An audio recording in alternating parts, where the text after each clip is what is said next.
আওয়ামী লীগ দেশের গণতান্ত্রিক কাঠামো সম্পূর্ণরূপে ধ্বংস করেছে, রাজনৈতিক পরিসর মারাত্মকভাবে সংকুচিত করেছে, এমন মন্তব্য করেছেন প্রধান উপদেষ্টার প্রেস সচিব শফিকুল আলম।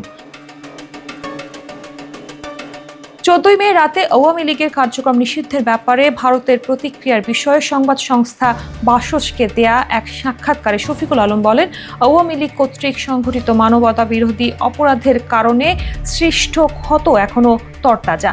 তাদের 15 বছরের স্বৈরাচারী ও লুটপাটের শাসনামলে বাংলাদেশের সার্বভৌমত্বকে আপোষের দিকে ঠেলে দেওয়া হয়েছে।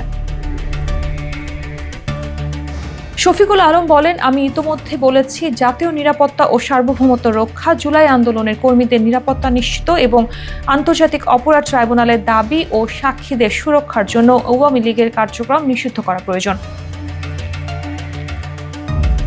প্রেস সচিব বলেন, জাতীয় নির্বাচন অনুষ্ঠানের বিষয়টি পুরোপুরি বাংলাদেশের অভ্যন্তরীণ ব্যাপার।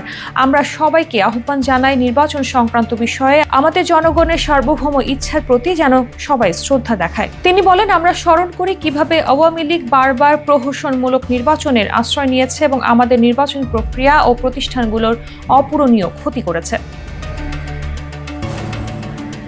অন্তর্বর্তী সরকার দেশের গণতান্ত্রিক ব্যবস্থা পুনর্গঠনের জন্য একটি সংস্কার প্রক্রিয়ার মধ্যে নিয়োজিত রয়েছে বলে উল্লেখ করেন শফিকুল আলম।